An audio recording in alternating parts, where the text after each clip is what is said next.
صحیح بخاری کی حدیث نمبر 555۔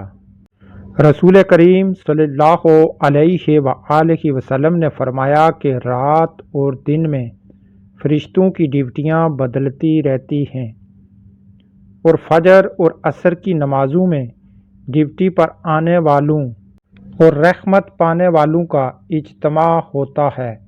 پھر تمہارے پاس رہنے والے فرشتے جب اوپر چڑھتے ہیں تو اللہ تعالیٰ پوچھتا ہے، حالانکہ وہ ان سے بہت زیادہ اپنے بندوں کے متعلق جانتا ہے، کہ میرے بندوں کو تم نے کس حال میں چھوڑا؟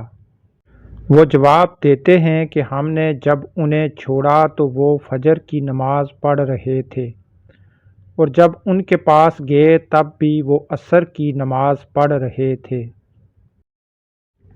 صحیح بخاری کی حدیث نمبر 556۔ رسول اللہ صلی اللہ علیہ وآلہ وسلم نے فرمایا کہ اگر عصر کی نماز کی ایک رکعت بھی کوئی شخص سورج غروب ہونے سے پہلے پا سکا تو پوری نماز پڑھے، اس کی نماز ادا ہوئی، نہ قضا۔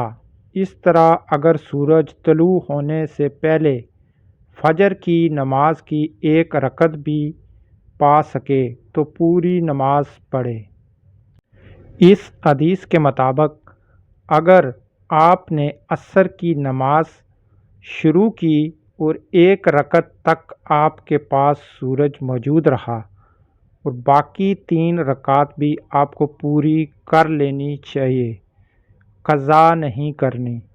اسی طرح صبح کی نماز میں اگر آپ نے سورج طلوع ہونے سے پہلے ایک رکعت پا لی تو باقی بھی تمام رکعتیں مکمل کریں اور آپ کی نماز مکمل ہو۔